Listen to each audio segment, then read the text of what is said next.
ಭಗತ್ ಸಿಂಗ್ರ ತಾಯಿ ವಿದ್ಯಾವತಿಯ ಪಾತ್ರದಲ್ಲಿ ಅನ್ನಪೂರ್ಣ ಹೆಗೇರಿ. ಬ್ರಿಟಿಷ್ ಅಧಿಕಾರಿ ಪಾತ್ರದಲ್ಲಿ ಪ್ರಮಶಾವಡಿ. ಟಮಟೆ ಬಾರಿಸೋನು ಮತ್ತು ಗಲ್ಲಿಗೆ ಏರಿಸೋ ಪಾತ್ರದಲ್ಲಿ ಸಮರ್ಥ ಅಂಗಡಿ. ಪೊಲೀಸ್ ಮತ್ತು ಪಾತ್ರ ಪರಿಚಯದಲ್ಲಿ ನಾನು ಮೇಘಕುಮಾರ್. ಧನ್ಯವಾದಗಳು.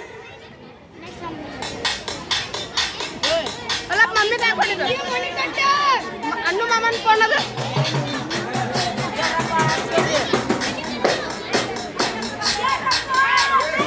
ಅಂಗಡಿ ನಾನು ನಮ್ದು ಅಂಗಡಿ ಐತಿ.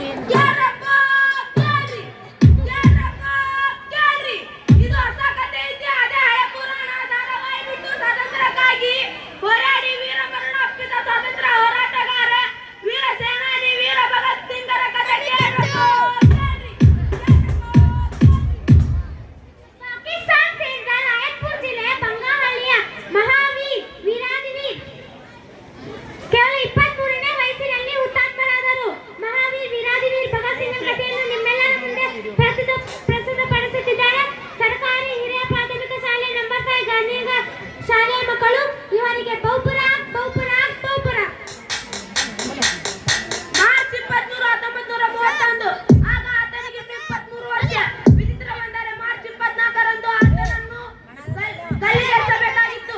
ಆದರೆ ಜನ ವಿರೋಧಿ ಬ್ರಿಟಿಷ್ ಸರ್ಕಾರ ಜನರ ಪ್ರತಿಭಟನೆಯನ್ನು ಗುರುತಿಸುವ ಒಂದು ದಿನ ಮೊದಲೇ ಅಂದರೆ ಮಾರ್ಚ್ 24ರಂದು 1931 ಆತನನ್ನು ಗಲ್ಲಿಗೇರಿಸಲಾಯಿತು.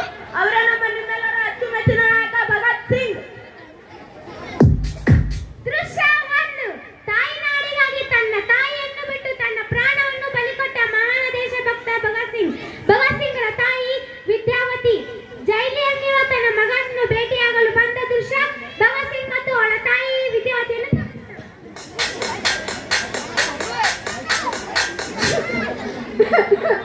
ಅಮ್ಮ ಅಳಬೇಡಮ್ಮ ಅಳಬೇಡ. ನೀನು ಅತ್ತರೆ ಭಗತ್ ಸಿಂಗ್ ತಾಯಿ ಅಳುತ್ತಿದ್ದಾಳೆ ಎಂದು ಜಗತ್ತೆಲ್ಲ ಆಡಿಕೊಳ್ಳುತ್ತದೆ. ಅಮ್ಮ ಅಳಬೇಡ.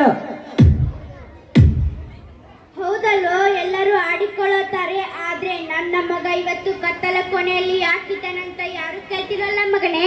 ಅಮ್ಮ ನಾನು ಇವತ್ತು ಕತ್ತಲ ಕೋಣೆಯಲ್ಲಿ ಇರಬಹುದು, ಆದ್ರೆ ಒಂದಿಲ್ಲ ಒಂದಿನ ನಾನು ಬೆಳಕಿಗೆ ಬಂದೇ ಬರ್ತೇನಮ್ಮ. ನೀನು ಅಳಬೇಡ. ಇನ್ನೇನ್ ಮಾಡ್ಲಿಕ್ಕಂದ?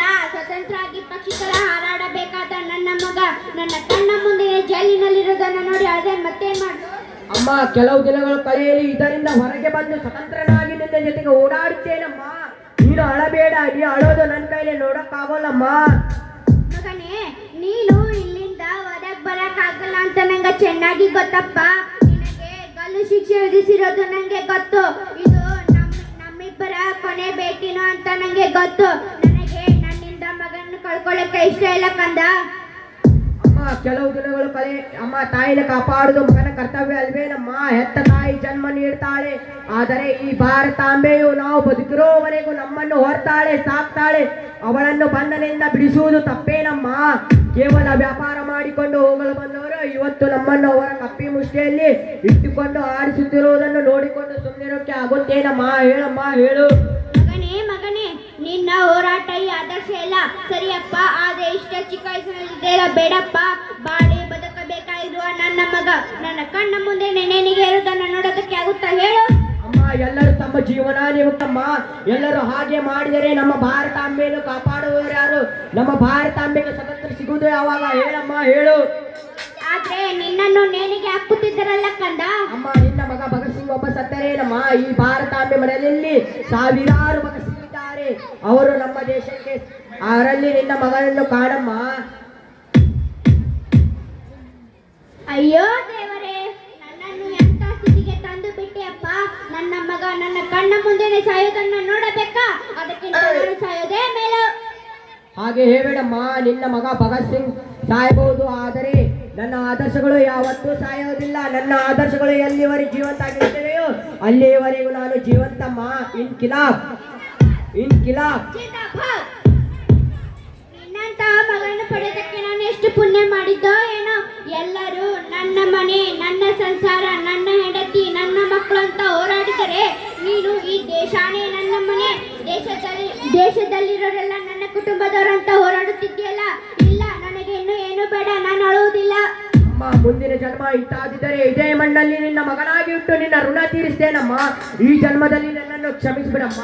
ನಿನ್ನಂತ ಮಗನ ಪಡೆದ ನಾನೇ ಧನ್ಯ. ನಿನಗೆ ಶುಭವಾಗಲಿ ಕಂದ.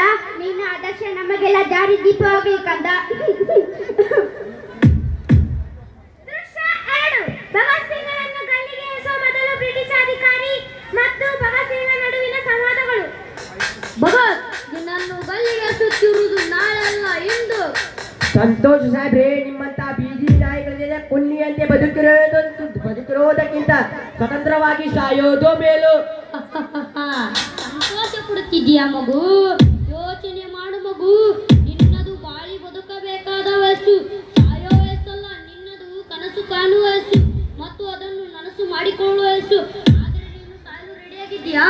ಸಾಹೇಬ್ರೆ, ನಾನು ಚಿಕ್ಕ ವಯಸ್ಸಿನಿಂದಲೇ ಒಂದು ಕನಸು ಕಂಡಿದ್ದೆ. ಅದೇನು ಗೊತ್ತಾ? ಅದೇನೆಂದರೆ ಈ ಭಾರತಾಂಬೆ ನಿಮ್ಮ ಕಪ್ಪಿ ಮುಷ್ಟಿಯಿಂದ ಬಿಡಿಸ್ಕೊಳ್ಳಲು ನನ್ನಿಂದ ಆಗ್ತಿಲ್ವೇ. ಆದ್ರೂ ಬೇಜಾರಿಲ್ಲ.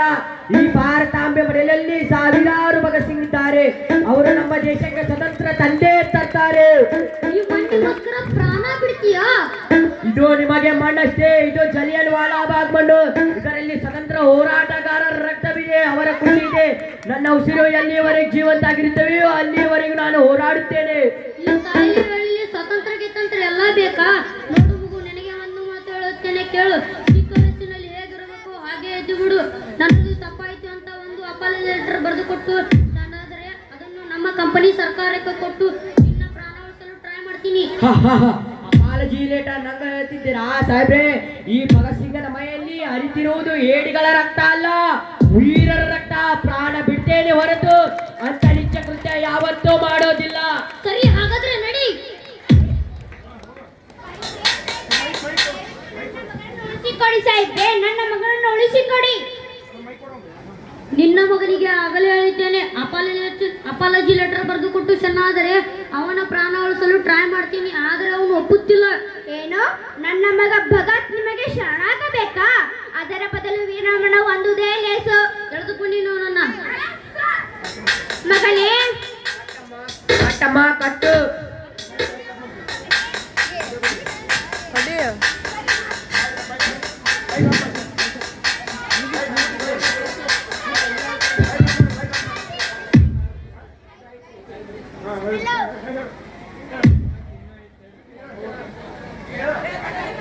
ಕೈ ಬಿಡ್ರಿ ಸಾಹೇಬ್ರೆ, ಸಾಯೋ ಭಯ ನನಗಿಲ್ಲ. ನಾನೇ ಬರ್ತೇನೆ. ಭಗತ್, ನಿನ್ನ ಕೊನೆಯ ಆಸೆ ಏನಾದರೂ ಇದ್ದರೆ ಕೇಳಬಹುದು. ನನ್ನ ಕೊನೆಯ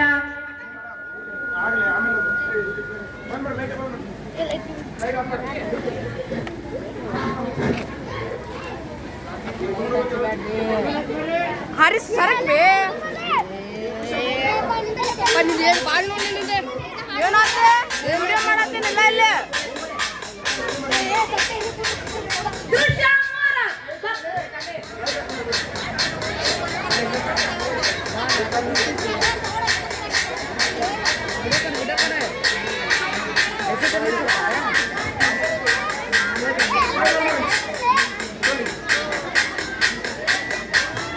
3. ಭಗತ್ ಸಿಂಗರನ್ನ ಹತ್ತ ತಾಯಿಯ ಮುಂದೆ ನನಗೆ ಏರಿಸುವ ಕರಳ ಹಿಂಡುವ ದೃಶ್ಯ ನಿಮ್ಮ ಮುಂದೆ. ಭಗತ್, ನಿನ್ನ ಕೊನೆಯ ಆಸೆ ಏನಾದರೂ ಇದ್ದರೆ ಕೇಳಬಹುದು. ನನ್ನ ಕೊನೆಯ ಆಸೆ ಈಡೇರಿಸುವ ಯೋಗ್ಯತೆ ಆಗಲಿ ತಾಕತ್ತಾಗಲಿ ನಿಮ್ಗೂ ಇಲ್ಲ, ನಿಮ್ ಸರ್ಕಾರಕ್ಕೂ ಇಲ್ಲ.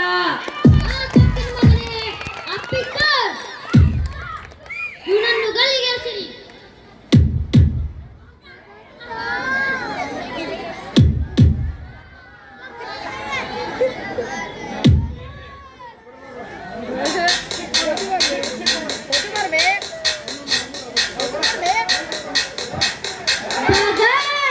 ಮಗನೇ, ಇಷ್ಟು ದಿವಸ ನೀನೇ ನನ್ನ ಗುರಿ ಅನ್ಕೊಂಡಿದ್ದೆ.